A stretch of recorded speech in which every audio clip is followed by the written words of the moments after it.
Bismillahirrahmanirrahim. Assalamualaikum warahmatullahi wabarakatuh.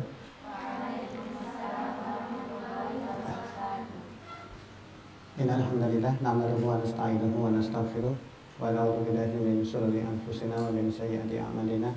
May yahdihillahu fala mudilla lahu wa may yudlil fala hadiya lahu. Asyhadu an la ilaha illallah wahdahu la syarika lahu wa asyhadu anna Muhammadan abduhu wa rasuluhu la nabiyya ba'dahu. Akhwati fillah rahimakumullah. Assalamualaikum warahmatullahi wabarakatuh.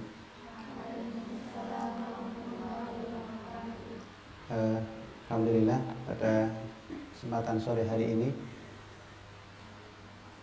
Allah masih mempertemukan kita di majelis yang mulia insyaallah dalam rangka thalabul ilmi, dan semoga ini menjadi salah satu pintu mudahnya kita meraih surga Allah Subhanahu wa taala dan menjadi pemberat timbangan amal kita ketika kita menghadap Allah Subhanahu wa taala. Amin ya rabbal alamin. Shalawat dan salam mudah-mudahan selalu tercurah pada suri tauladan kita Nabi Muhammad sallallahu alaihi wasallam, pada para keluarga, para sahabat dan pengikut beliau hingga akhir zaman. Amin ya rabbal alamin.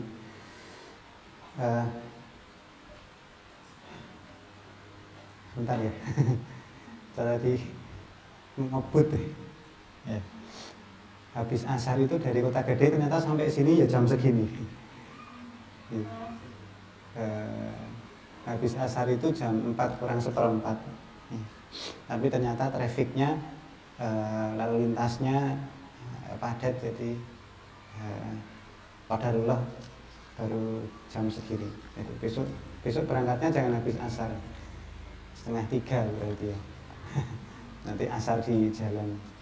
Bukan, maksudnya di masjid di tepi jalan, bukan di jalan. Baik, ini ikhwannya 2, berarti bisa dipanggil ikhwan ya. Akhwat dan ikhwan. Sore hari ini kita akan mulai satu materi. Materinya dulu pernah saya sampaikan dalam bentuk ringkas dan cepat. Masih ingat ya buku saya yang bawa dulu ya, buku biru ya. Nah, cuma karena dulu itu kan menyampaikannya kan dalam waktu 1,5 jam, 1 jam gitu. Nah, kita akan membacakan buku ini. Nah, bisa jadi tidak akan selesai dalam waktu 1 tahun ya. Jadi memang belajar itu harus pelan-pelan dan kalimat per kalimat gitu. Qadarullah kok bukunya ya besar ya, besar ataupun tebal ya. Nah, memang membaca buku itu bukan tebalnya yang dicari ya, tetapi tuntasnya. Ada yang pernah baca buku 1 tuntas? Ada alhamdulillah. Jadi kadang-kadang baca buku itu seringkali tidak tuntas. Jadi cuma baca 1 bab ditinggalkan gitu. Ahsan baik kalau baca kutaib ya, buku kecil, atau kita sebutnya apa? Matan. Ada yang pernah kenal matan? Al-Wajibat misalnya? Belum? Ushulus Salasah? Belum? Qawaid al-arba, kaidah yang 4 belum ya. Itu apa ya? Akidah wasithiyah belum juga iya.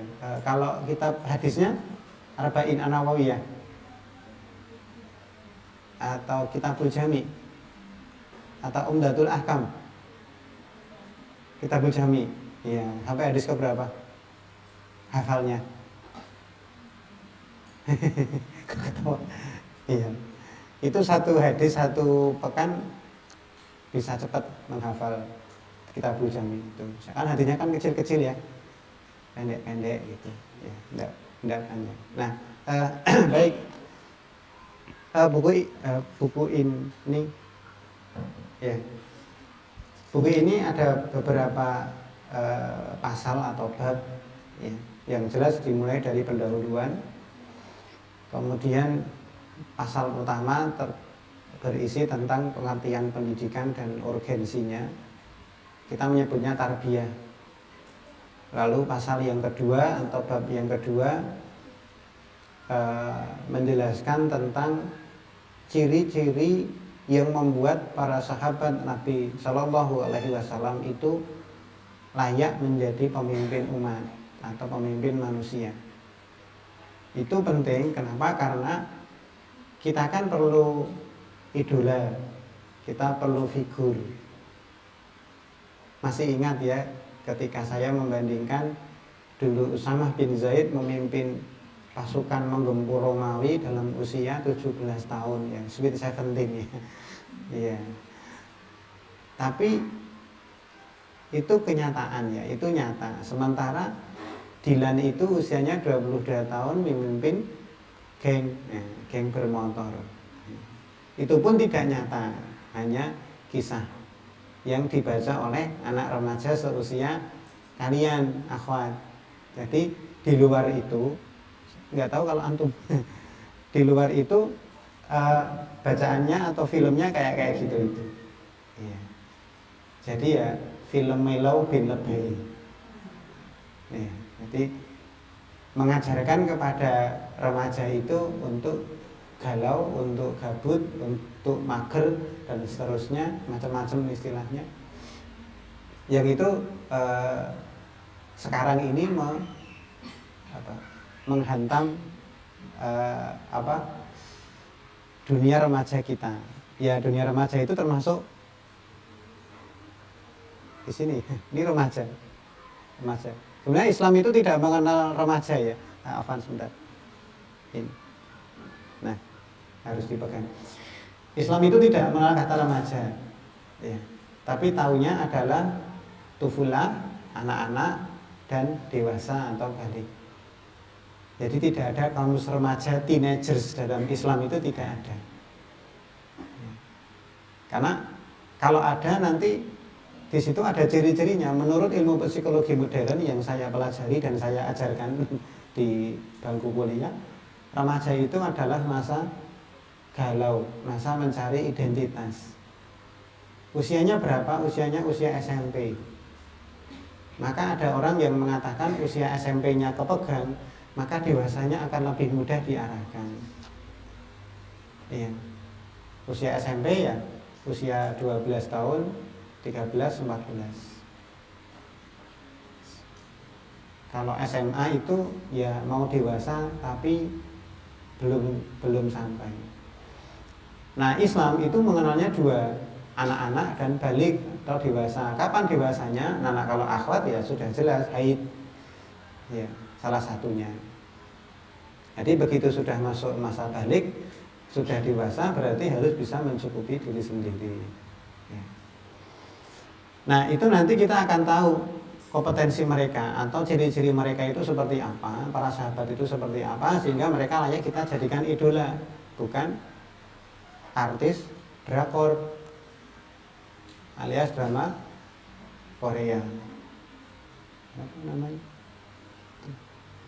Saya kadang kalau ada posternya, ada fotonya itu jadi kadang sukar membedakan itu laki-laki apa perempuan ya. Laki-laki kok jeritnya itu kayak perempuan gitu ya. Saya itu kan artis Korea kan gitu, kayak perempuan. ya ada yang idolanya pemain sepak bola, terus posternya dipajang di kamar kos misalnya. Ya. Putri ya. Kalau putra mungkin idolnya pemain bola putri. Sama aja ya, sama-sama pemain bola putra yang terkenal ya.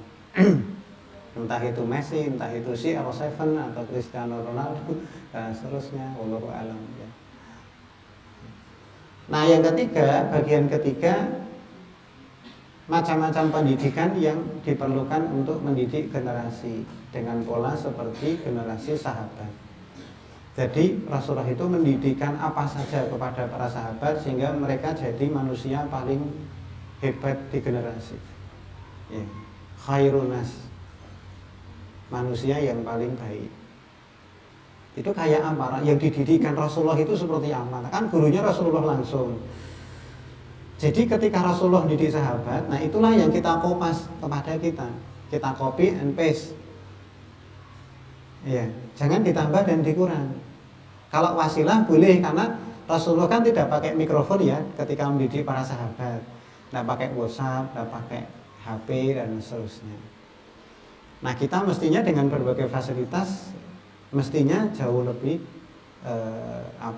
lebih efektif, efisien gitu. Kemudian yang keempat, bagian yang keempat adalah petunjuk Al-Quran tentang pendidikan.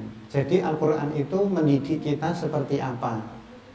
Karena kurikulum yang paling baik adalah Sirah Nabawiyah. Ya, kurikulum yang paling baik adalah Sirah Nabawiyah, dan di dalamnya itu memuat Al-Quran. Ya. Lalu yang kelima, petunjuk Nabi tentang pendidikan. Kalau tadi petunjuk Al-Quran tentang pendidikan, dilanjutkan petunjuk Nabi tentang pendidikan. Bagaimana cara Rasulullah itu didik sahabat secara teknis. Ya. Caranya gimana? Cara bertanya pada para sahabat, cara memuji, dan seterusnya. Itu nanti yang akan kita aplikasikan pada anak didik kita. Kalau antum sekarang sebagai santri, sebentar lagi nanti akan menjadi guru. Jika belum berkeluarga, mungkin guru bagi adik-adik kelasnya. Bagi yang sudah ngancik atau dekat dengan berkeluarga, berarti guru bagi anak-anaknya. Jadi kalau saya menyebutkan guru, itu bukan maksudnya adalah orang yang berceramah di depan kelas, nggak gitu. Guru itu ya orang yang mendidik, termasuk orang tua. Nah itu guru. Ya, itu guru. Kemudian yang keenam adalah instrumen pendidikan atau teknis strategi cara mendidik, dan yang terakhir aplikasi pendidikannya. Pertama tadi apa? Bagian pertama pendahuluan ya. Bukan bab 1 ya. Bagian pertama pendahuluan ya. Nah. Baik, kita lihat pelan-pelan. Semoga antum nanti dimudahkan ada bukunya ya. Di sini mu'alif atau penulis memulainya dengan hamdalah. Kemudian doa kepada kita, lalu beliau menjelaskan bahwa prioritas yang patut diperjuangkan, yang menghabiskan waktu dan membacakan doa ialah aspek pendidikan di dalam dakwah. Kenapa? Karena dengan pendidikan, atau kita menyebutnya dengan tarbiyah, itu gairah dakwah akan terus menyala, kata mu'alif, kata penulis. Bunganya akan merekah dan buahnya akan enak rasanya. Dengan pendidikan akidah menjadi benar. Artinya ada akidah yang tidak benar. Akidah maknanya adalah keyakinan. Keyakinan yang kita bisa contohkan misalnya ikatan batin antara kita dengan Al-Quran, keyakinan kita kepada Allah Subhanahu wa Ta'ala, keyakinan kita terhadap keutamaan amal dan seterusnya. Keyakinan bahwa Allah itu ada di atas ars, keyakinan bahwa Allah itu turun di langit dunia saat sepertiga malam, keyakinan bahwa Allah itu akan membukakan jalan keluar dari permasalahan kita ketika kita bertakwa. Nah itu akidah kita, akidah yang benar. Tapi ada juga akidah yang keliru. Misalnya keyakinan bahwa Allah itu bersatu dengan manusia atau hulul, keyakinan bahwa Allah itu tidak memiliki peran serta terhadap perbuatan hamba, seperti keyakinan Qadariyah yang meyakini bahwa Allah Subhanahu wa Ta'ala tidak ada peran serta terhadap apa yang kita lakukan. Jadi orang Qadariyah itu berkeyakinan kalau perbuatan manusia itu adalah hasil pilihan manusia, bukan ketentuan Allah. Allah nggak punya peranan. Kayak siapa, Mbak? Satu kisah yang menunjukkan bahwa perbuatan manusia itu satu-satunya yang menentukan keberhasilan. Ada yang ingat contoh dari kisah di dalam Islam terkait dengan orang yang kayak gini? Ada yang tahu? Dari Ki, kuncinya harta, kata kuncinya Qarun. Makanya dinamakan harta karun ya. Ya. Qarun berkeyakinan kalau kekayaan dia itu atas usaha dia sendiri. Ya, dia mengabaikan kekuasaan Allah Subhanahu wa taala. Ini juga akidah. Ya. Ada lagi akidah yang meyakini kalau Al-Quran itu masih turun sewafatnya Rasulullah Shallallahu Alaihi Wasallam. Namanya Al-Quran untuk Ibunda Fatimah, Mushaf Fatimiyah, sehingga Al-Quran yang kita pegang sekarang adalah sepertiga dari Al-Quran yang seharusnya ada. Ketika Rasulullah sudah wafat, Al-Quran wahyu masih turun kepada siapa? Kepada Ali. Ada yang berkeyakinan kalau Nabi Muhammad itu bukan Nabi yang terakhir, tetapi namanya Ahmad. Macam-macam ya, akidah yang tidak benar. Kemudian dengan pendidikan itu konsep-konsep yang benar menjadi dalam. Artinya pengetahuan kita tentang agama semakin dalam, kemudian akhlak-akhlak yang mulia menancap kuat, dan generasi muda akan tumbuh mengikuti jalur yang diikuti oleh generasi tua. Siapa generasi tua? Generasi tua itu adalah generasi para sahabat. Jadi kita itu hidup itu cuma mencontoh apa yang sudah pasti masuk surga. Siapa? Rasulullah dan para sahabat. Ketika kita mencontoh mereka, maka insya Allah kita berada di jalan yang benar untuk masuk surga. Semakin kita jauh dari jejak mereka, semakin kita jauh dari jalan menuju surga.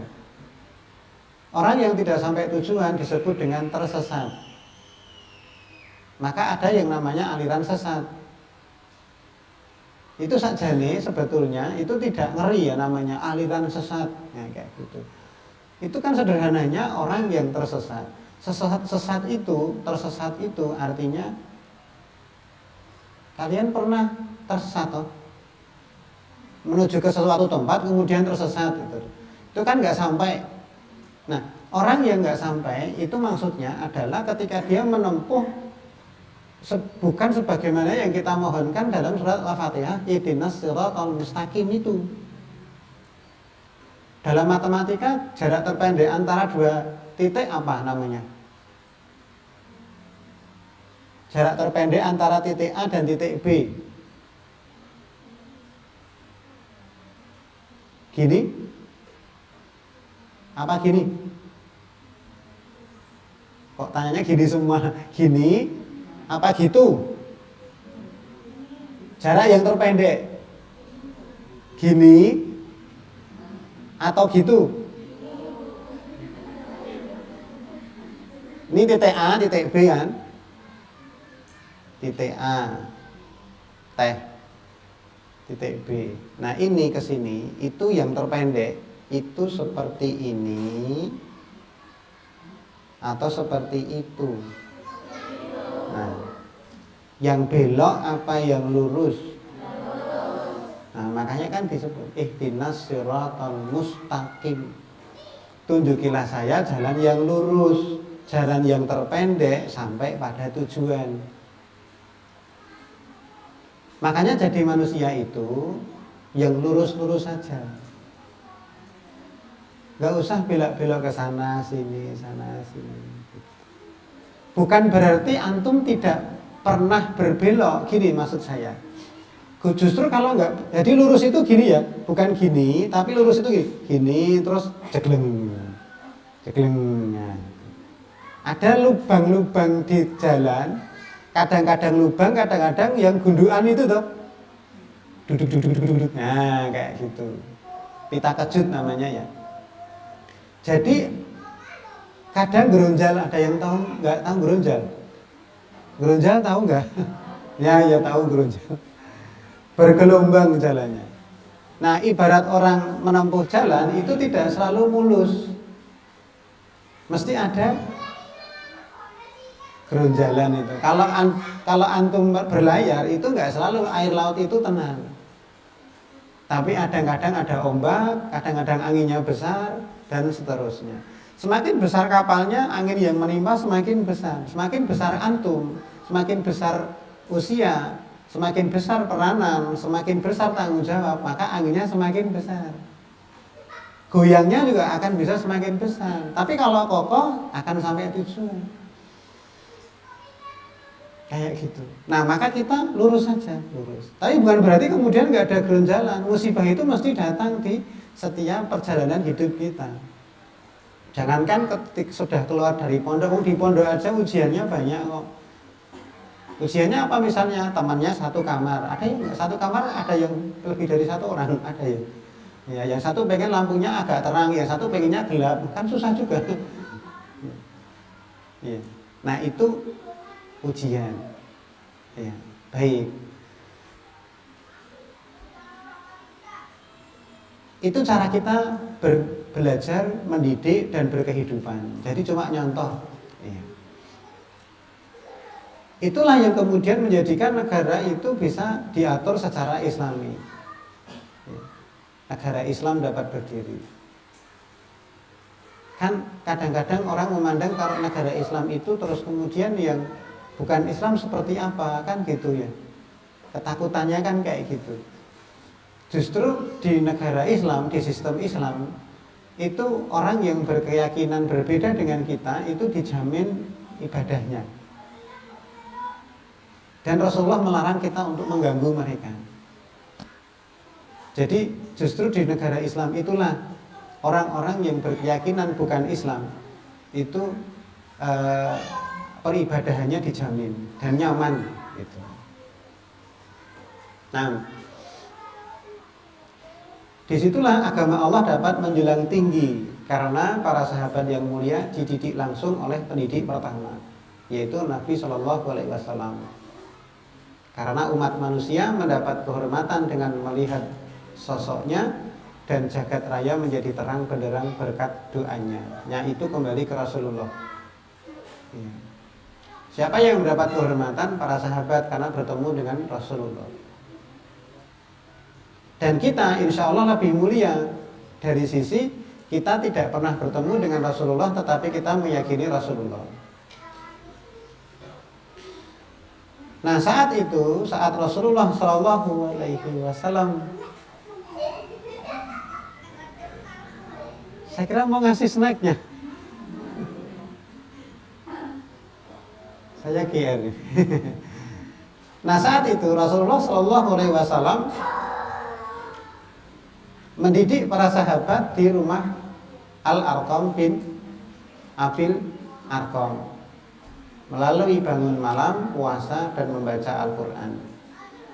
Kita perhatikan, akhwat, Imam Muslim meriwayatkan bahwa Ibunda Aisyah berkata, Allah mewajibkan qiyamul lail, salat malam kepada nabinya. Maka Nabi pun melaksanakan bersama sahabatnya selama setahun penuh. Dan Allah menahan lanjutan penutup surat ini sampai 12 bulan. Jadi Rasulullah Shallallahu Alaihi Wasallam sebelum mendapatkan kewajiban sholat 5 waktu itu dapat kewajiban sholat lail dulu. Baru kemudian setelah 12 bulan ada keringanan. Surat apa? Kewajiban sholat malam sampai di situ menghafalnya Al-Muzammil.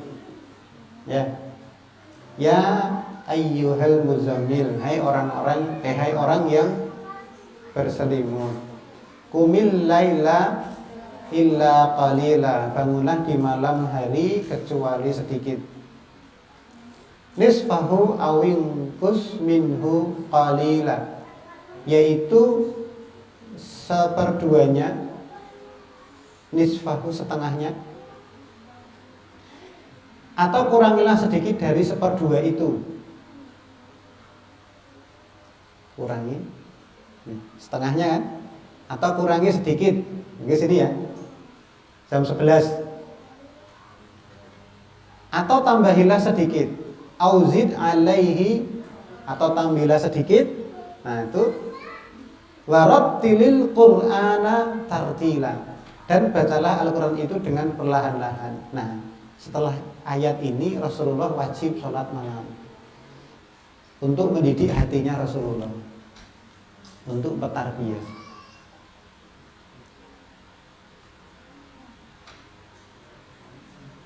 Saat itu sholat malamnya dilaksanakan panjang bersama dengan para sahabat. Ini sebelum wajibnya sholat 5 waktu, 4-5 jam berdirinya. Makanya kan sampai kita mendengar kisahnya mereka kakinya bengkak atau pecah, ya, bengkak atau pecah, karena dulu tidak bisa memperkirakan, kan dulu tidak ada jam, apalagi jam tangan, apalagi aimo, apalagi apa kayak sing cilik banget iso dinulul-nulul kayak sekarang hebat ya, jam tangan kayak gini iso digini. Ya. Nah maka karena tidak bisa memperkirakan ini sepertiga malam apa setengah apa 2/3, maka pokoknya saya sholat malam sampai subuh gitu. Jadi begitu masuk waktu subuh baru selesai sholat malamnya. Tapi bukan dari jam 2 ya, bukan dari jam 2, jam 2:30, enggak. Tapi dari sebelumnya, sebelum jam tengah malam. Makanya dikatakan 4 jam, 5 jam itu berdiri untuk sholat malam. Ya. Nah setelah itu maka Allah Subhanahu wa ta'ala menurunkan ayat yang ke-20. Inna rabbaka ya'lamu annaka taqumu adna min sulusayil laili wa nisfahu wa sulusahu wa ta'ifatun minal ladina ma'ak. Wallahu yuqaddiru laila wan nahar alima allan tuhsuhu fataba alaikum. Sesungguhnya Tuhanmu mengetahui bahwasanya kamu bangun sholat malam kurang dari 2/3 malam, atau setengahnya, atau 1/3-nya. Tuhanmu tahu kok kamu sholat malam gitu. Sudah tahu ya. Jadi Allah Subhanahu wa ta'ala mengabarkan, tahu, kami tahu, kata Allah. Begitu juga segolongan dari orang-orang yang bersamamu wahai Muhammad. Siapa? Para sahabat. Jadi Rasulullah sholat malam bersama dengan para sahabat. Dan Allah menetapkan ukuran malam dan siang. Kapan waktu isya, kapan 1/3 malam, kapan setengah malam, 2/3-nya malam, kapan batas subuhnya. Nah itu Allah yang menetapkan, menentukan. Cuma kata Allah Subhanahu wa ta'ala, Allah mengetahui bahwa kamu tidak dapat menentukan batas waktunya. Jadi Allah tahu kalau para sahabat itu tidak punya jam tangan, tidak punya jam dinding, apalagi jam digital. Tidak tahu. Maka Allah mengatakan di sini, Allah mengetahui bahwa kamu tidak akan dapat menentukan batas waktunya. Karena tak dapat menentukan, maka karena para sahabat khawatir, ya penting aku le sholat oke. Yang penting saya sholatnya lama. Subuh itulah saya berhenti. Itu. Maka Allah mengatakan demikian, kemudian Allah mengatakan, maka dia menerima taubat kamu dengan memberikan keringanan kepada kamu. Maka ya sudah, sholatnya tidak usah segitu banyak, sedikit tidak apa-apa, yang penting sholat malam, bangun malam. Nah, sholat malam itu merupakan tarbiyah. Makanya dikatakan di sini, bukan kan aneh apabila qiyamul lail diwajibkan sebelum adanya kewajiban sholat 5 waktu dan sebelum turunnya ketentuan tentang hudud. Hudud itu ketentuan hukum muamalah antara manusia. Jadi sholat 5 waktu itu setelah kewajiban sholat malam. Agar apa? Agar para sahabat itu memiliki keimanan yang kuat untuk menerima pembebanan syar'i. Nah, khalwah kita dengan Allah Subhanahu wa taala itu sebetulnya ya salat-salat malam itu. Kalau level santri kayak antum kan biasanya bangunnya jam 2 ya. Jam 2 sudah bangun untuk tahajud. Masya Allah. Nah kalau untuk pelatihan ya habis isya itu setelah sholat ba'diyah sholat witir, atau sebelum tidur sholat witir, itu namanya qiyamul lail tuh ya. Kalau susah bangun tahajud, setelah tidur bangun, nah itu kok susah ya, pakai jam waker malah teman saya yang bangun nih, saya enggak bangun gitu. Habis waker nyala, kita nyalakan, kemudian kita matikan, kemudian tidur lagi, kan ada yang kayak gitu. Nah, kalau sukar untuk itu, maka sebelum tidur sholat dulu witir. Berapa? Atwis nek nggak mampu 3 ya. Tapi ya mosok enggak mampu 1 ya. Bangun ya tidak. Nah, ikhwah rahimakumullah, salah satu ayat-ayat Al-Quran yang turun di Mekah itu menekankan urusan akhirat atau mengulang-ulang tentang urusan akhirat, disampaikan kepada hati dan telinga. Ya seolah-olah umat muslim itu melihat akhirat itu nyata, sangat dekat.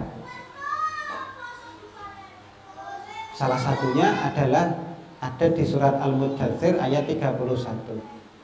Wa ma ja'alna ashaban nari illa malaikah. Dan tidaklah kami menjadikan penjaga-penjaga neraka itu melainkan dari kalangan malaikat. Kalian coba lihat surat-surat Makkiyah itu urusannya, temanya itu mesti terkait dengan banyaknya itu tentang surga neraka, surga neraka. Dan sering mengulang-ulang tentang kerububiyahan Allah Subhanahu wa taala, tentang alam semesta, tentang penciptaan langit dan bumi, tentang rezeki, tentang tumbuhan, tentang hewan dan seterusnya. Nah, itu ciri-ciri surat yang turun pada fase Makkiyah. Fase Makkiyah itu apa? Ayat Makkiyah itu apa? Ayat yang turun pada fase Makkiyah ya. Nah, batasnya hijrah. Iya, hijrah. Jadi bukan ayat Makkiyah itu turun di Mekah. Ya, bukan. Terus Madaniyah itu turun di apa? Madinah. Ya, bukan. Ya, nah, maka di fase Makkah, fase Makkiyah itu dakwah Islam itu masih mengingatkan tentang tauhid rububiyah, keyakinan tentang tauhid rububiyah. Penanaman iman dulu, baru kemudian di fase Madaniyah baru turun syariat atau pembebanan syariat. Pertanyaan, berarti fase perintah berjilbab Makkiyah apa Madaniyah? Madaniyah, iya. Perintah larangan khamar Madaniyah. Perintah menghindari zina Madaniyah. Semuanya turun di sana. fase Makkah yang selama berapa 13 tahun itu fokus pada penanaman akidah atau penanaman iman. Ya.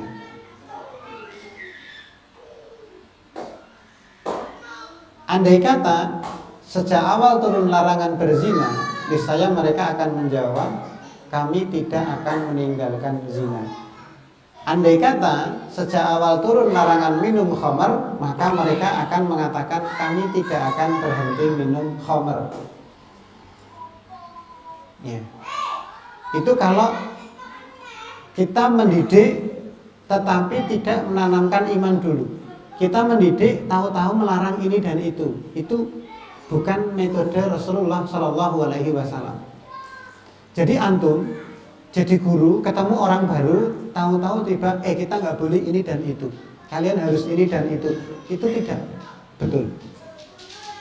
Dari sisi tahapan itu tidak betul.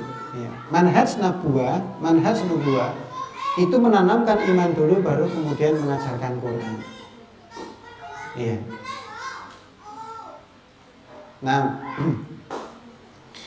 jadi jelas kata mu'alif, kata penulis, bahwa selama di Makkah Nabi Shallallahu Alaihi Wasallam lebih berkonsentrasi pada upaya mendidik para sahabat dan berkonsentrasi pada pendidikan mereka. Diperintahkan untuk menahan tangan mereka, mendirikan sholat dan menunaikan zakat. Mereka juga dilarang membalas setiap serangan yang dilancarkan kepada mereka. Di surat Ad-Darsiyah ayat 14 Allah berfirman, katakanlah kepada orang-orang yang beriman, qulil ladzina amanu yaghfiru lil ladzina la yarjuna ayyamullah. Katakanlah kepada orang-orang yang beriman, hendaklah mereka memaafkan orang yang tidak takut akan hari-hari Allah. Jadi di saat fase Makkah itu mereka diminta untuk banyak memaafkan, menahan diri, dan itu belum turun wahyu perang. Kenapa? Tujuannya agar konsentrasinya terhadap pendidikan tidak terganggu. Ya. Jadi ini metode Rasulullah Shallallahu Alaihi Wasallam dalam mendidik para sahabat. Imam Bukhari mengatakan gini, ilmu harus dimiliki sebelum berbicara dan berbuat, kan begitu. Ketika kita mau berbuat, melakukan suatu peribadatan, maka kita harus mengetahui ilmu itu dulu, mengetahui dalilnya dulu. Ini dicontohkan oleh Rasulullah ataukah tidak? Kalau tidak, jangan pernah dilakukan. Itu artinya kita menuduh Rasulullah SAW tidak amanah dalam menyampaikan wahyu. Biasanya ada dorongan untuk berlebih-lebihan atau dorongan untuk mendapatkan pahala, kemudian menambahi. Misalnya ada amalan membaca surat Al-Zalzalah 33 kali. Pernah dengar? Belum. Ya, tak kasih tahu. Ada amalan kayak gitu. Nah, dilakukan oleh seorang pasien ruqyah yang mengeluhkan sakit kepala kepada saya.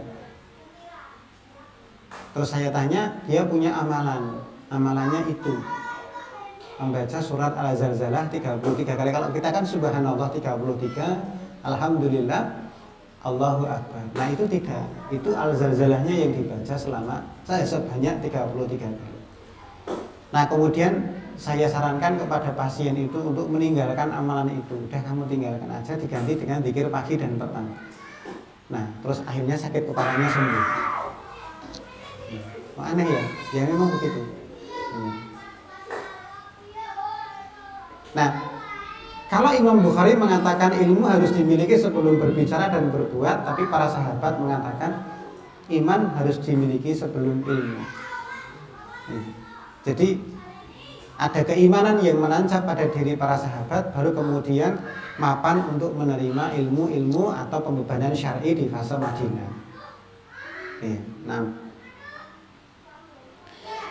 Ali bin Abi Thalib mengatakan, aku pernah melihat sahabat-sahabat Rasulullah, tetapi kini aku tidak melihat sesuatu yang menyerupai mereka. Dahulu mereka memasuki waktu pagi dengan muka pucat, rambut yang kumal, dan kulit yang berdebu. Mata mereka tampak seperti orang yang sedang berkabung, sembab. Mereka menghabiskan malam dengan sujud dan berdiri. Mereka menggerakkan dahi dan kaki mereka silih berganti. Bila pagi tiba, mereka terus bergerak laksana pohon-pohon yang bergoyang-goyang diterpa angin. Mereka berurai air mata. Demi Allah, aku benar-benar merasa berhadapan dengan orang-orang yang lalai sepanjang malam. Itu ketika Ali bin Abi Thalib mendeskripsikan atau menggambarkan para sahabat. Maksudnya pagi itu muka pucat rambut kumal itu bukan malas mandi ya, bukan gitu. Tetapi itu menunjukkan bahwa malamnya itu mereka banyak bersujud, banyak beribadah.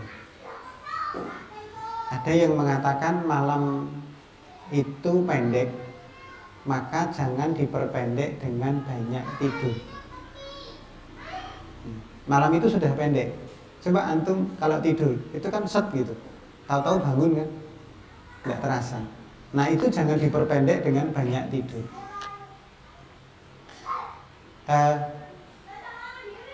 Ya tidurnya yang paling ideal itu ya jam 8 malam sampai jam setengah 2 atau jam 2. Itu berapa jam? 9, 10, 11, 12, 1, 2 6 jam sampai 7 jam. Udah cukup ya, habis itu aktivitas. Siang tidur enggak? Tidur kan? Berapa?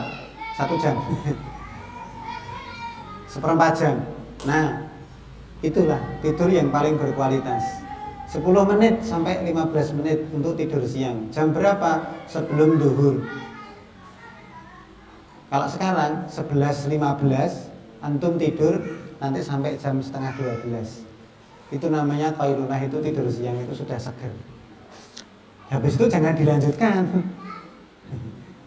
Nanti tidur lagi jam 1 sampai asar. Waduh. Ya. Ya. Tak pelak Nabi benar-benar berkonsentrasi pada pendidikan para sahabat. Jadi 10 tahun, 13 tahun di Mekah itu ngaji. Ngaji. Belum perang. Nanti setelah di Madinah baru perang.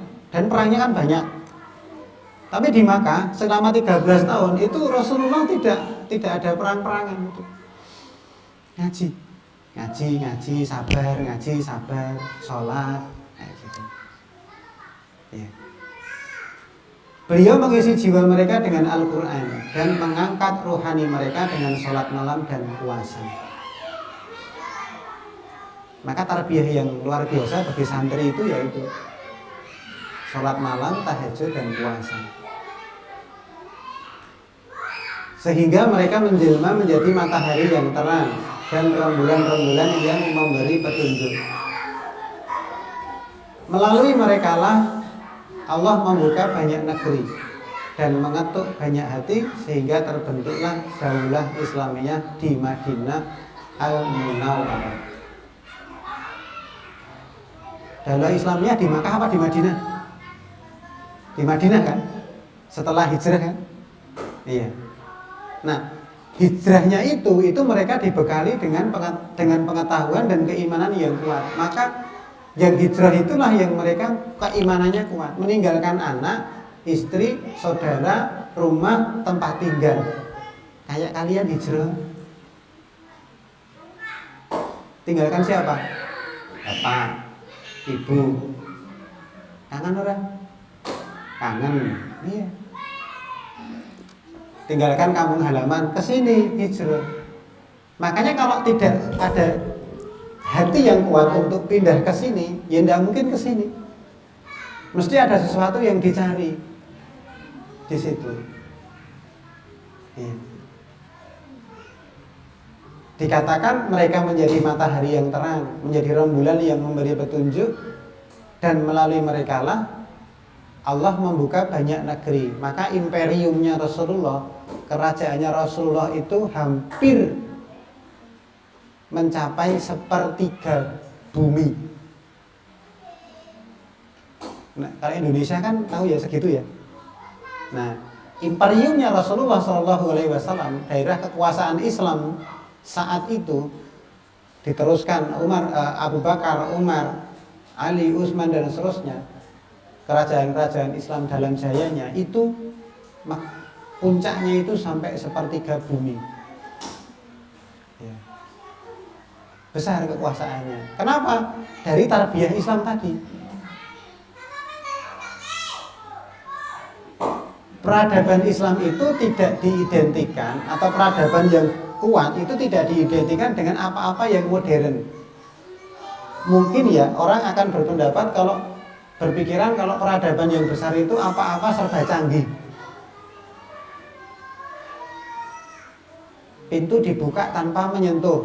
Misalkan dengan omongan, buka, pintunya buka. Mobil bisa terbang. Dan seterusnya. Nek perlu ada pintu kemana sajanya Doraemon kayak gitu. Itu canggih ya, orang. Enggak. Peradaban Islam itu bukan diidentikan dengan kecanggihan itu, tetapi diidentikan dengan bagaimana keimanan orang-orang yang ada di situ, di negeri itu. Kan dikatakan ketika orang-orang di negeri itu beriman dan bertakwa, maka Allah akan guyurkan rezeki kepada negeri itu. Sebaliknya kalau penduduk negeri itu berdurhaka kepada Allah Subhanahu wa taala, maka Allah akan berikan bencana. Jadi salah satu indikator negeri yang tidak diberkahi itu kaya tapi banyak bencana. Sumber daya alamnya kaya, banyak, tetapi tidak memberikan manfaat bagi umat di negeri itu sendiri, bahkan banyak bencana di situ. Itu contoh negeri yang tidak diberkahi. Saya tidak menyebut negerinya, tapi saya menyebut ciri-cirinya. Maka sederhananya, kalau ingin suatu negeri, suatu negara itu makmur, alamnya subur, sejahtera, sentosa, dan apapun namanya cirinya, kuncinya yaitu pertama itu beriman dan bertakwa kepada Allah Subhanahu wa taala. Maka Allah berikan itu rezeki yang luar biasa di negeri itu.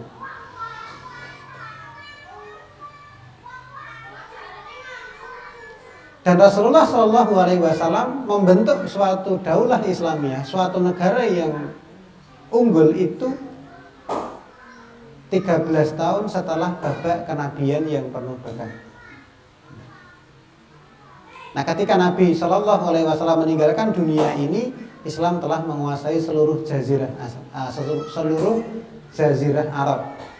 Setelah itu sinar Islam menyebar ke timur dan barat. Bahkan umat Islam berhasil mengetuk pintu gerbang Vienna di Eropa dan sampai ke perbatasan Cina di Asia. Ini semua terjadi berkat pendidikan Islam yang diberikan Nabi SAW kepada para sahabat, di samping pengorbanan mereka yang tulus untuk menjunjung tinggi kejayaan Islam. Nah, itu bagian dari pendahuluan ini. Saya berikan contoh sebagai penutup pengajian pada sore hari ini. Ada satu kutipan cerita, saya bacakan. Al-Jahid menceritakan bahwa ketika Uqbah bin Abi Sufyan menyerahkan anaknya kepada gurunya, dia berkata, jadi ini bapak menyerahkan anaknya kepada gurunya. Bayangannya kalau orang tua kandungnya nyerahkan ke Ustadz Tulus gitu. Nah, ini bapaknya yang ngomong. Dia mengatakan, hendaklah engkau memperbaiki dirimu sendiri sebelum memperbaiki anakku. Kata bapaknya tadi kepada gurunya. Dia mengatakan itu, hendaklah engkau memperbaiki dirimu sendiri wahai guru sebelum memperbaiki anakku. Kenapa? Karena matanya terikat dengan matamu. Ada kontak batin lewat kontak mata. Ada ikatan batin, saling mencintai. agak lebih dikit ya. Pernah dengar ungkapan love at first sight, cinta pada pandangan pertama? Nah itu dia. Tapi ini bukan cinta antara laki-laki dan perempuan, ya. Antara murid dengan gurunya itu kontak pertama, itu ketika ada ikatan batin itu muncul cinta. Kata Imam Ibnu Qayyim, cintalah yang menggerakkan alam semesta. Jadi bumi mengelilingi matahari itu karena cinta. Matahari menyinari bumi karena cinta. Air mengalir dari atas ke bawah itu karena cinta. Antum kesini karena cinta. Antum belajar karena cinta. Kayak gitu. Iya. Nah itu nasihat dari bapak ke guru tadi. Dia mengatakan, maka yang mereka anggap baik adalah apa yang menurutmu baik, wahai guru. Jadi yang apa yang dianggap murid baik, itu ya apa yang dianggap gurunya baik. Paham ya? Atau dibalik gini, apa-apa yang dianggap gurunya baik, itu oleh murid akan dianggap baik. Berarti guru sebagai contoh teladan. Nah kalian ngambil contoh kepada guru. Besok kalian akan punya murid. Siapa? Paling tidak anaknya sendiri-sendiri. Tahu cita-cita tertinggi wanita itu apa? Kuliah? S1, S2, S3? Enggak. Dua cita-cita tertinggi wanita. Pertama istri, yang kedua ibu. Mau setinggi apapun ilmunya, mau setinggi apapun jabatannya, ya cita-cita tertinggi wanita itu cuma dua itu. Bohong kalau tidak. Wong di medsos itu marak kok pakai jilbab, pakai tertutup, pakaian yang tertutup, sukanya ngupload dirinya sendiri di TikTok, kemudian diberi caption dalam penantian. Aku kasih lagi, ku sabar menanti, ya Allah. Oh kayak captionnya itu Islami gitu. Tapi sebetulnya dia mengundang laki-laki untuk melihat.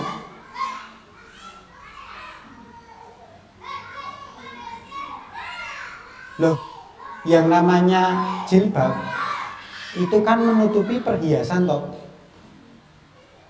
Perhiasan antum itu ya itu kan, terus ditutupi jilbab. Jilbab itu apa? Apa jilbab? Kain yang menutup dari kepala sampai kaki. Nah, itu namanya jilbab. Nah,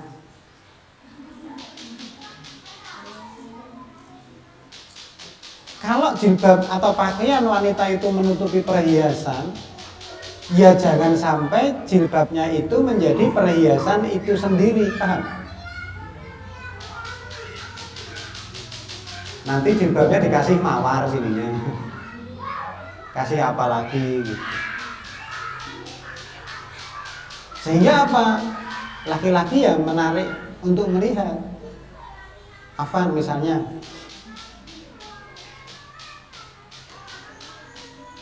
jilbabnya penuh ya, pakai cadar, warnanya pink, ada Hello Kitty-nya misalnya. Tapi di akunnya, entah itu IG, entah itu Twitter, entah itu TikTok-nya, itu dia menampilkan wajahnya, dirinya, indahnya matanya, dan seterusnya. Kasih caption ayat suci Al-Quran, entah itu apa. Kutunggu engkau membacakan Ar-Rahman untuk diriku.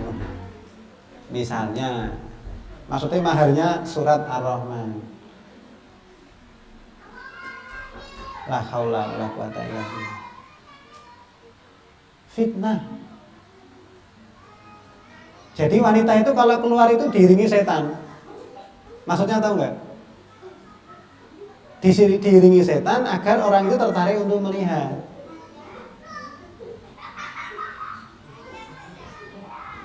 Makanya ketika nanti antum jadi guru, nah nanti anaknya itu akan ikut. Terus kemudian dilanjutkan, dan yang mereka anggap buruk apa yang menurutmu buruk. Jadi teladan. Ajarilah mereka sejarah hidup orang-orang yang bijak dan perangai orang-orang yang beradab. Maksudnya adalah belajar sirah nabawiyah. Yang tamat Al-Hiqul Maktum siapa? Tamat sirah nabawiyah Al-Mubarakfuri. Sudah belum? Belum, sampai bab berapa? Belum, ayo baca. Saya sudah mau yang kedua ini. Jadi sudah pernah khatam, lalu baca lagi. Itu pun masih menarik. Ya, itu pun masih menarik. Ya. Jadi belajar sejarah itu untuk kita ngambil contoh. Nih. Banyak ibrah yang kita dapat dari sejarah orang terdahulu yang bijak dan beradab.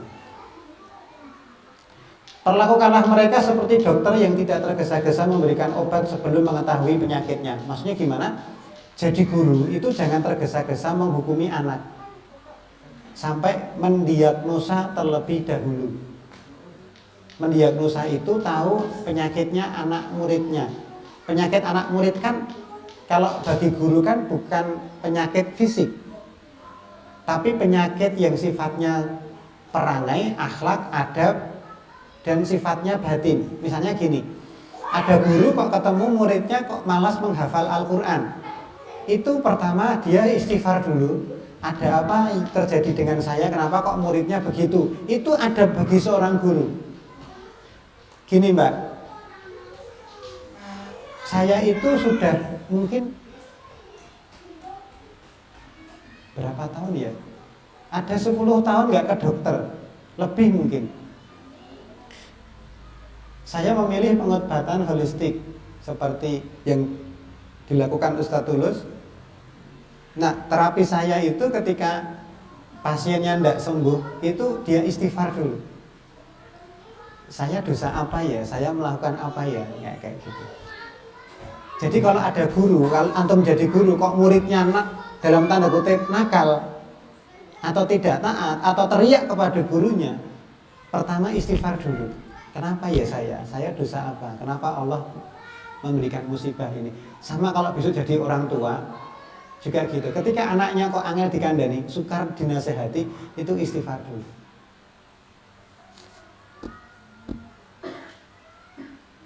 Antum usianya berapa sih? Belasan ya? Ada ya? Istri saya nikah usianya 22 tahun. Semester berapa dulu tak cerita? Semester 4, 22 tahun. Waktu itu saya usianya 26. Itu saya mikirnya terlambat ternyata. Ternyata terlambat menikah, usia 26 tahun bagi saya loh. Kok nggak dulu-dulu? Kok nggak dulu-dulu? Ya, jadi ini orang tua kepada gurunya. Kita seneng ya kalau orang tua kita, orang tua antum gitu, pesan kepada gurunya kayak gitu. Ustadz Tulus, gitu. Tolong, gitu. Luar biasa.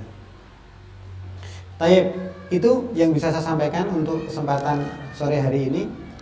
Kita baru sampai pada pertengahan bab pendahuluan. Ya, belum masuk ke bukunya. Iya. Jadi terus selesainya kapan buku setebal ini? Jangan-jangan nanti setelah lulus belum selesai, ya enggak apa-apa. Ya, enggak apa-apa. Nanti antum yang menyelesaikannya sendiri, diajarkan kepada anak-anaknya. Iya. Baik, ada sesi tanya jawab enggak? Ada enggak? Ada pertanyaan? Oh, masya Allah ada. Silahkan.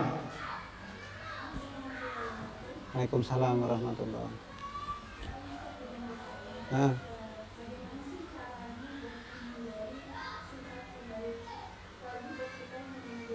Masya Allah.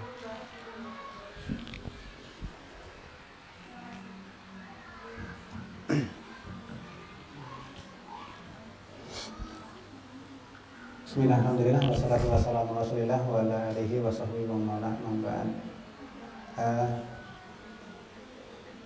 anak saya yang barep, yang sulung itu usianya berapa ya? Lahir 2011. 11 tahun. 11 tahun hampir ya lebih. Sudah balik. Nah, usia itu usia yang rawan untuk pengen tampil cantik di depan teman-temannya gitu. Saya menyadari itu dan istri menyadari itu gitu. Kemudian kami fasilitasi dia untuk tampil cantik. Istri juga saya fasilitasi untuk tampil cantik. Iya. 1 bulan kemarin kami manggil kapster salon ke rumah. Kita panggil ke rumah. Kan kalau nyari salon khusus wanita kan sukar ya, terus tidak nyaman kan gitu. Kami panggil ke rumah, dipermak itu rambutnya istri, rambutnya anak saya dan seterusnya. Habis 1 juta untuk urusan ini. Ngurusi rambut. Harganya berapa? 1 juta dikit. Ya. Nah, habis itu mereka berdua kelihatan senang. Ya. Anak sama istri saya.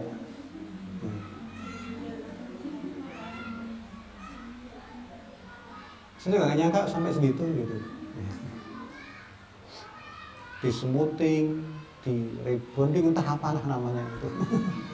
Lama loh, dari jam 2 siang sampai jam 10 malam. Saya nggak bayangkan kalau saya yang ke salon, terus nunggunya itu kayak apa gitu. Untung dipanggil ke rumah itu. Jam 2 siang sampai ke rumah, pulang itu jam 10 malam. Habis isya tak tinggal pengajian, saya pulang pengajian itu masih. Luar biasa. Ya. Gimana Mbak, cantik nggak? Wah, cantik sekali gitu. Lurus rambutnya. Terus Mbak, saya bilang, ibunya juga, kita senang Mbak Rumaiso itu tampil cantik, dirawat dirinya dan seterusnya. Tapi itu dijaga untuk suamimu kelak. Itu usia 11 tahun tak kasih nasihat kayak gitu. Ya, enggak apa-apa Mbak Rumaiso kalau temanmu itu memuji kamu cantik. Gitu. Memang anak saya yang pertama itu oleh Allah itu diberi kelebihan di paras yang memang menarik orang untuk melihat gitu. Saya sama istri pusing malah karena dulu waktu kecil itu pernah terkena ain karena suka dipuji orang, itu kadang-kadang kena ain. Jadi kalau sakit itu tidak saya beri obat penurun panas, saya bacakan Al-Fatihah, saya sapukan ke tubuhnya, itu turun panasnya.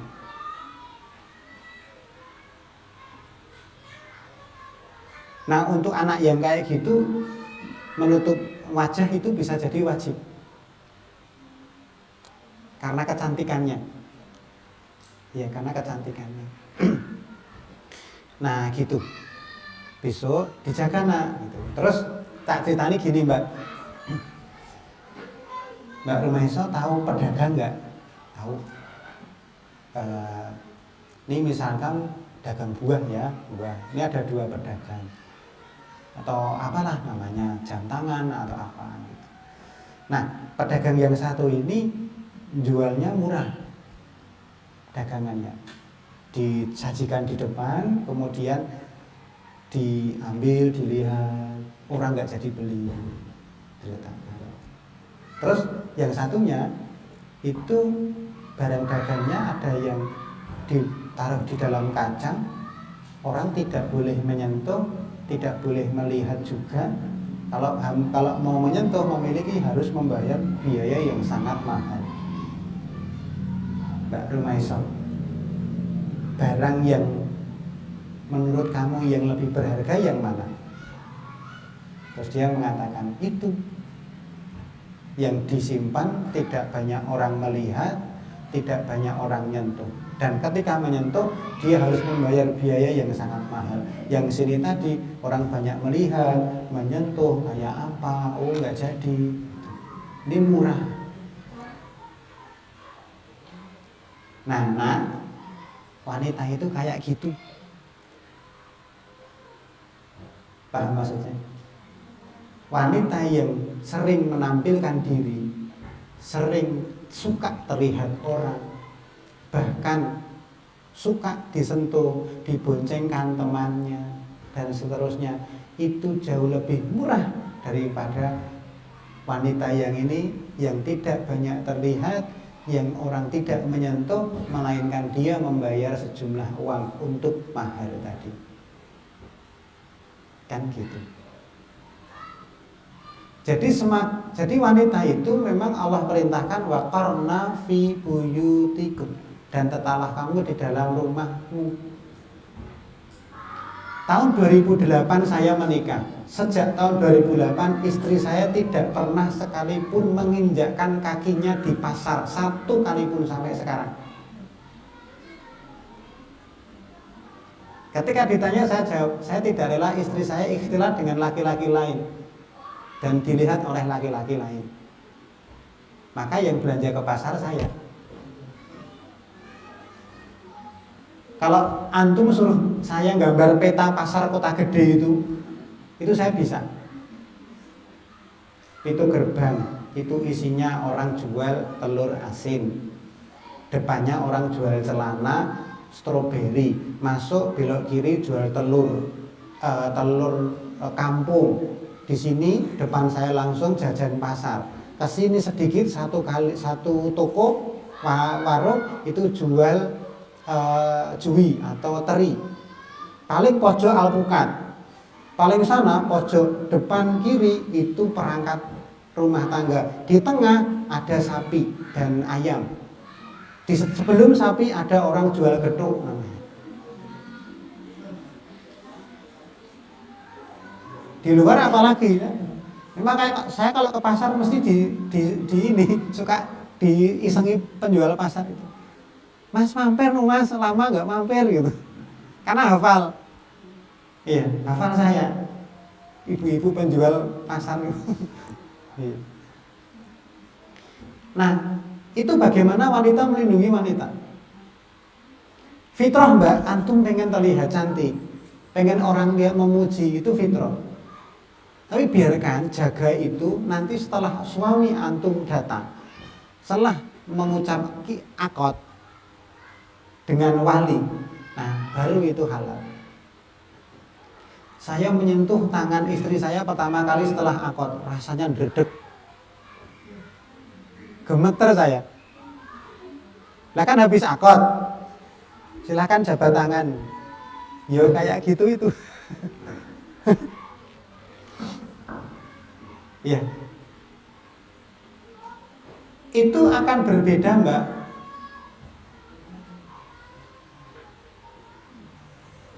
Saya satu hari setelah menikah itu disuruh sama istri saya di sini, kayak dirangkul itu loh. Itu aja deg-degan.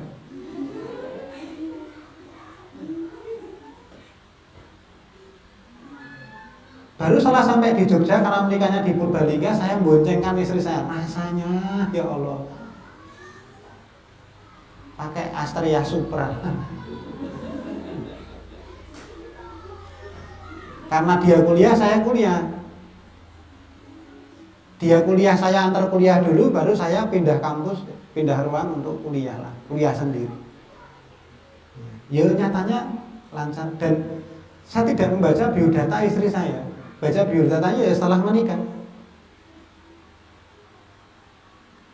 Saat saya melamar itu saya sempat keliru kalau itu bapaknya, ternyata bukan. Tak kira sampai akhir lamaran itu tak kira itu bapaknya. Jebule dudu, ternyata bukan. Loh, yang mana? Yang ini. Astagfirullah, salah. Baru mau pulang saya dikasih tahu kalau itu bapaknya. Karena belum pernah ke sana sekalipun.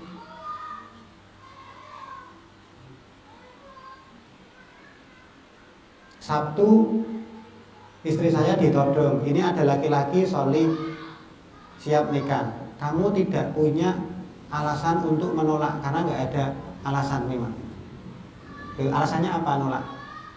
Nggak ada. Sabtu. Hari Ahad saya yang gantian ditodong. Ini ada wanita yang siap kamu nikahi, intinya kayak gitu. Beri jawaban hari ini. Hari Ahad. Ya sudah saya beri jawaban, ya sudah saya mau.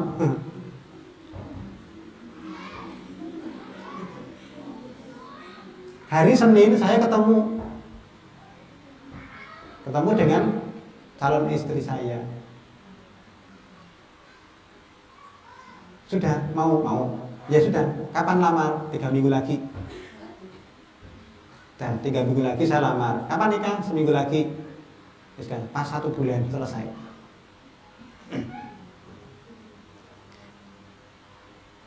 Nah, setelah pernikahan baru kita pacaran, saling mengenal, sampai saya klik dengan istri saya itu selama mungkin 8 tahunan, baru klik, baru saya ini seorang suamimu, nah kayak gitu.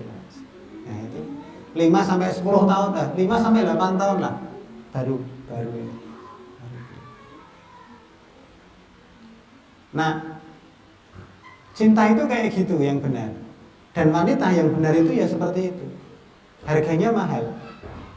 Jadi kalau antum ingin tidak mendapatkan dosa jariah dari tatapan laki-laki yang menatap antum, sebisa mungkin banyak berlindung secara fisik maupun tidak menampakkan diri di media sosial. Karena kalau antum menampakkan diri kemudian itu setelah meninggal, filenya antum itu masih ada di medsos, kemudian orang melihatnya dengan syahwat, dosanya masih masuk terus. Apalagi orang yang membuka aurat.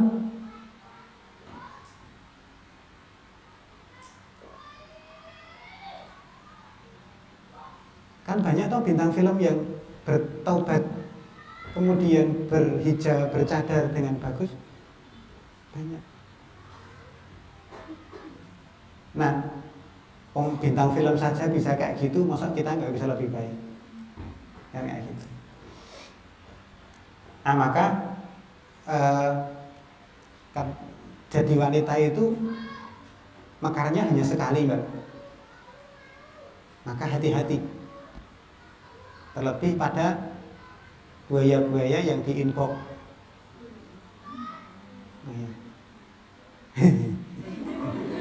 Udah, ini ikhwan sejati, insya Allah. Iya, gitu.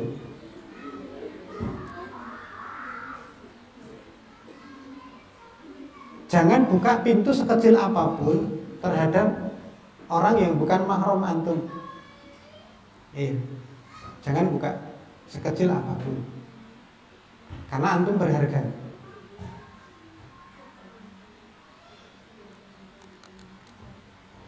Imam Ahmad rahimahullah itu sampai marah kalau ada tamu sampai mendengar suara langkah kaki istrinya. Saya nemui tamu, kok sampai langkah kaki istri saya di dalam itu terdengar tamu saya marah. Makanya istri saya tidak pernah mengangkat telepon dari laki-laki yang bukan mahram sekalipun, kecuali dalam kondisi yang sangat darurat.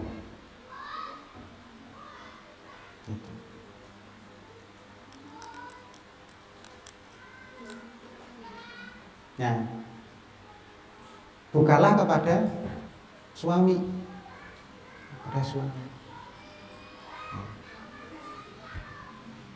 Caranya gitu ya Mbak ya, agar kita tidak tabarruj ya. Tahu kemuliaan wanita, tahu dosa yang akan dihasilkan kalau kita mengundang syahwat seseorang, dan di balik kesabaran untuk menahan diri itu Allah memberikan pahala. Termasuk kesabaran antum menutup aurat, itu Allah memberikan pahala. Enak nggak orang berpakaian nggak ngapa-ngapain dapat pahala? Enak loh. Loh antum ngapain dapat pahala terus dengan menutup aurat kayak gini? Kayak saya misalkan, tidak memotong jenggot seperti ini, saya nggak ngapa-ngapain kan, dapat pahala. Kayak gitu kok nggak mau. Cuma ketika saya berpenampilan seperti ini ya mungkin tidak sesederhana yang dilihat orang, karena melewati masa diboikot orang tua, dihina oleh teman kerja dan seterusnya. Nah, itu biasa ya. Nah gitu ya, mudah-mudahan Allah memudahkan untuk menjaga diri ya. Yang dijaga bukan aurat tetapi izzah, kemuliaan. Terus jangan mikir gini ya, wah saya sudah tua belum punya jodoh dan seterusnya, kapan saya nikah dan seterusnya. Allah itu membagi jodoh itu sudah sesuai dengan Lauhul Mahfuz. Wes sudah selesai Mbak. Antum takdirnya itu kan pena sudah terangkat, udah toh. Allah tahu nggak nanti antum akan nikah atau enggak? Tahu toh, sudah. Dan itu sudah kering, bukunya sudah ditutup, pena sudah diangkat, bahwa takdirnya fulana tidak menikah sampai mati. Itu kehendak Allah. Imam Syafi'i nikah enggak? Enggak. Terus gimana? Enggak apa-apa kan? Salah. Nah, tapi galau. Itu setan. Di dunia tidak berjodoh, nanti di akhirat ada jodohnya, tenang aja. Iki nek ceritane suwe dawa meneh iku. Tekan bengi kowe nanti ada pembahasannya sendiri. Iya, Masya Allah. Ada lagi? Sudah ya? Sampun? Tahu sampun? Nanti kalau ada yang dari luar Jawa? Ada. Belajar kromo. Iya. Masya Allah, barakallahu fiik. Baik, itu yang kita sampaikan. Semoga Allah Subhanahu wa taala mempertemukan kembali untuk melanjutkan bahasan kita. Mudah-mudahan bermanfaat. Wassalamualaikum warahmatullahi wabarakatuh.